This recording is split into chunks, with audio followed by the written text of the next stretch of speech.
Hello, everyone, and welcome to another episode of Autism Stories. I'm your host, Doug Bletcher, the founder of Autism Personal Coach. Autistic people are the true experts of the autistic experience, and Autism Stories is where we interview autistic people to learn from their stories, experiences, and get their insights. If you'd like to be notified about each week's episode of Autism Stories, we suggest you subscribe on your favorite podcast listening platform. We would also appreciate it if you could give us a positive rating and review, as it will help others to learn about autism stories. On today's episode, Rebecca Alley joins me to discuss workplace improvements for autistics, helping people with high support needs, and something I want to continue to learn more about, and that's sustainable living. We hope you enjoy today's conversation. Rebecca, thanks so much for joining me today. Thank you for having me. I wanted to start off and learn where does your story in the autistic community begin? So, my story with the autistic community starts literal decades before my actual diagnosis. My little brother was diagnosed with what was then considered classic autism, repetitive behaviors such as like spinning plates, aggression, and some other things. He didn't like to be touched, and he had a very limited diet. So limited, in fact, to orange foods that he turned orange when he was a child. We grew up together with myself being considered the neurotypical child who just had problematic behaviors and quote unquote tantrums. I also had a limited palate, although I was considered the stubborn child. Then to this day, I hate broccoli and most vegetables. And I had very strong interests in marine science and computer games. And I bet many people can see where this is going. And yeah, I was diagnosed with autism at the age of 25.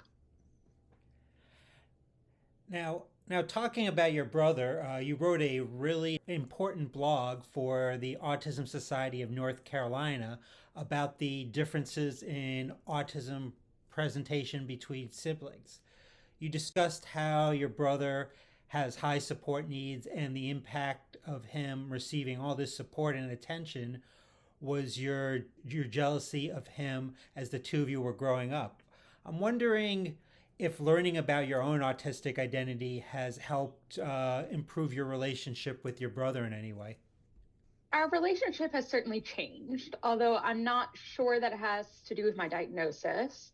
Just like with everyone, we've changed dramatically as we've grown up. In some ways, we're actually not as close as we used to be. My brother was nonverbal for a while. His early diagnosis was based off of that missed developmental milestone. I wouldn't say that I resented him or ever had a bad relationship with him.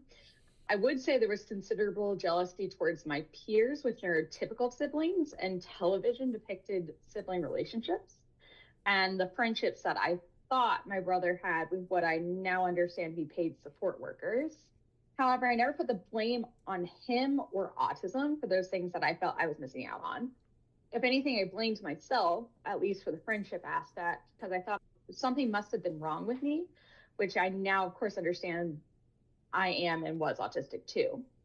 Today, Josh and I have a pretty surface level relationship. Josh is my brother. His conversation skills are pretty limited and repetitive. He starts by asking about my day. I asked about his, and then he moves to asking for the funny noises that he finds hysterical. I make the noises in the same order each time. He absolutely loses his mind, laughing, loves it. He tells me he loves me, and then leaves to do his own thing. He does invite me to do things with him and my parents, but at the end of the day, we're very, very different people. He loves all things classical music, and his special interest is clarinet. He's never experienced having a pet and has no desire for one. I don't play instruments. I find EDM to be beautiful and classical music really grates on my nerves. And my four cats and my foster dog are my loves. I adore my job in IT, which is something he doesn't have the background to understand or any interest in learning about. And since, as a result, if we have nothing, almost nothing in common, nothing that I can think of, will always have somewhat of a superficial relationship. With that being said, it is most important for me for him to be satisfied with our relationship. And as long as he is happy, I am happy. And seeing as he frequently refers to me as the best sister ever, we're both happy. Now, currently, you're working on a project with Planning Across the Spectrum that can help people with high support needs. Can you tell us a little bit about this series?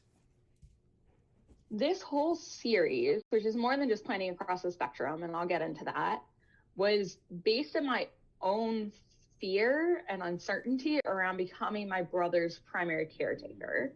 As I've entered adulthood, I've grown more aware of aging issues related to my parents they're fine. It's just as I've been more exposed to adults, I've learned more about the aging process of parents, but they're fine. My parents are fine.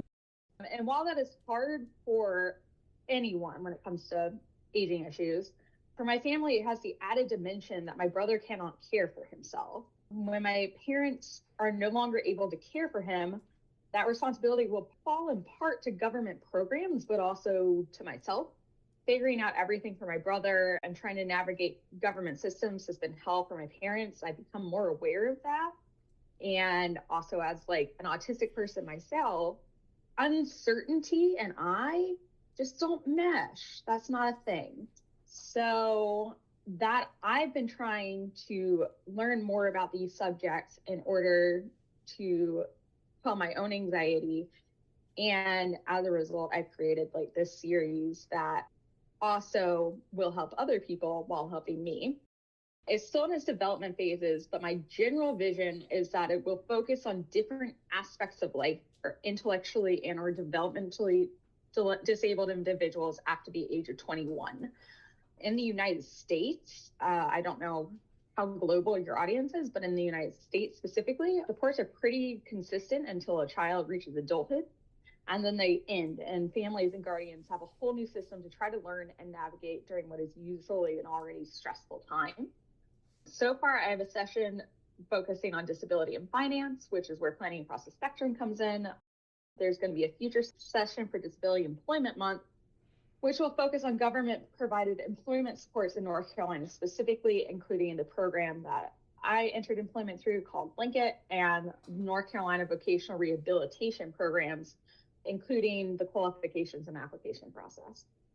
I wanted to maybe shift a little bit and talk about your work life. And I know, for many autistic people, writing emails is very stressful and time consuming. And I know you've done some things to kind of reduce, that stress. And email is essential, in so many jobs. So, what tips have you learned to alleviate time and stress relating to emails? So I was lucky to find a mentor much further in her career who is also autistic. One day she had a figurative intervention with me where she told me directly she didn't have time to read my emails. I was raised attending fiction writing camps and then prose writing classes, including through college. And the skills I learned there makes me a very compelling writer for books and blogs and articles. What I did not realize when I first started in the corporate world is that the same skills do not translate to business writing. Overall, people are inundated with information in today's world. Good questions to ask when writing an email are, what action should come from your email? They should generally pop out and be at or near the top. If there is no action for the audience, why do they need to know the information? If you can't answer that question, reassess if you're addressing the right audience. Most people will skim emails, so takeaways and actions need to stand out. Use as few words as possible to get your point across. And one way to do that is to write out everything you want to say and then walk away or work on something else. Come back after some time and edit out extraneous words. One word that is almost always extra in emails, for example, is the word the. Grammatical correctness is not necessarily the key in an email. Takeaways, actions, and conciseness are. As an autistic person, communication with non-autistics can be hard. Many people will read implications in words that are not there when your message is meant to be surface level and taken literally. Cultural differences can also affect the tone in which your email is read. For instance, the Southeast United States is the passive aggressive capital of the world. That is my personal opinion as somebody who has lived in the Southeast as an autistic person my whole life. If the email audience doesn't know you well, maybe ask a non-autistic coworker to read the email and tell you what their interpretation is. There's also a saying, work smarter, not harder. Neurodivergent people in general have a limited number of quote unquote spoons available to them. You can look up spoon theory if you don't know what that means. Writing is very draining because you have to think about it. If you write the same message repeatedly, you can automate that.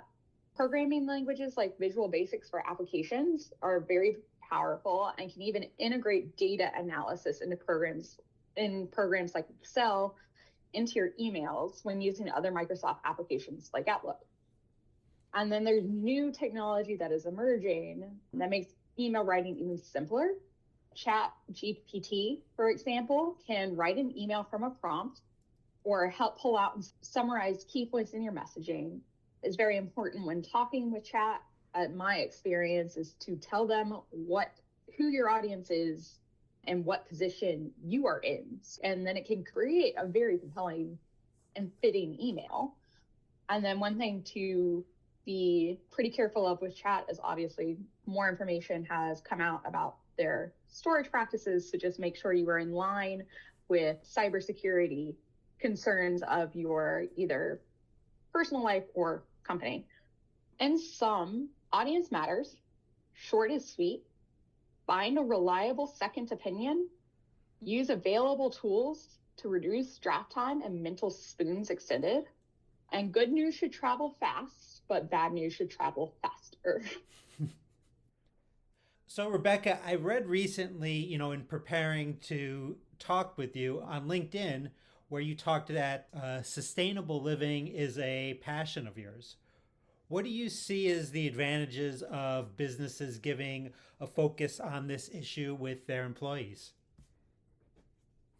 I actually just had this conversation with my therapist, but I am very concerned about many aspects of Earth's future, like very concerned. Losing sleep over it, even. It is for me a legitimate fear that my and my family and friends' lives will be interrupted and derailed by various aspects of climate change, drought, and ecosystem collapse. And that's not a baseless fear. However, worrying about the future is itself a privilege.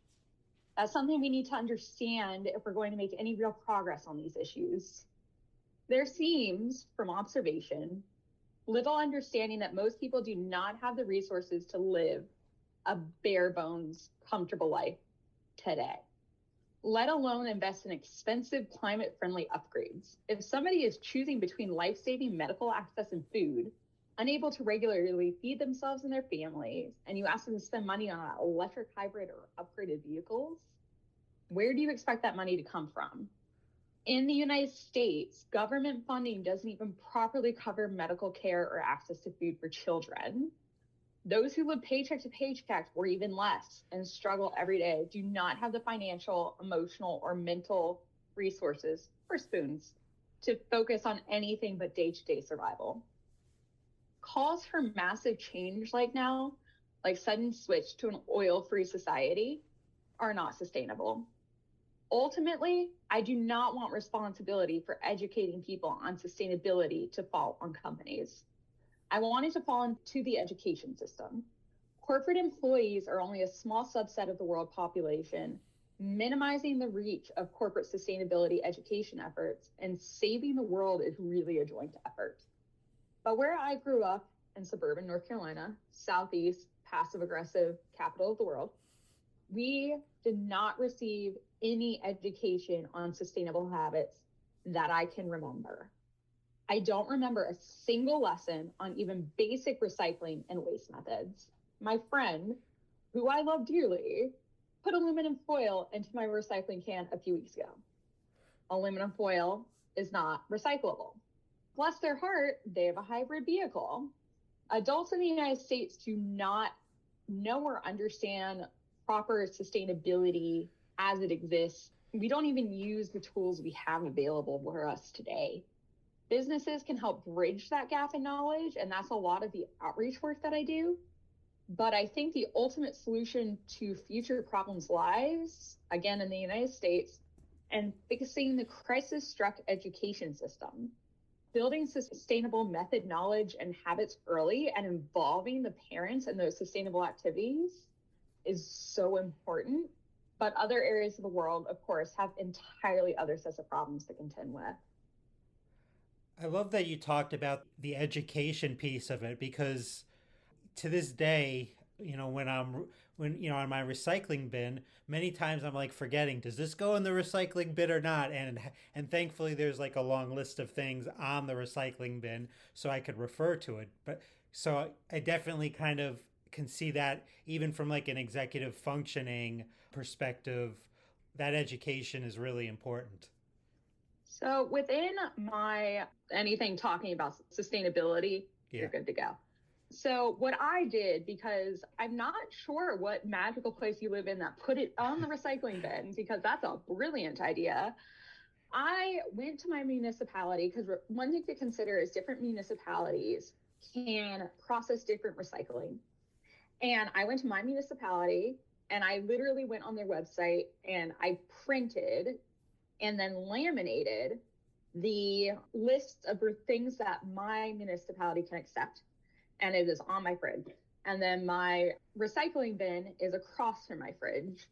One thing to really, really keep in mind when recycling, now we're just going on a tangent here. One thing to keep in mind with recycling is that if a load is too contaminated, it will be thrown out with the trash. Yeah. Approximately 96% of recycling is not recycled because of that exact issue where it is just, the load is just too contaminated to be processed with trash. Ways to combat that is what I do is I go directly to the recycling center of my municipality.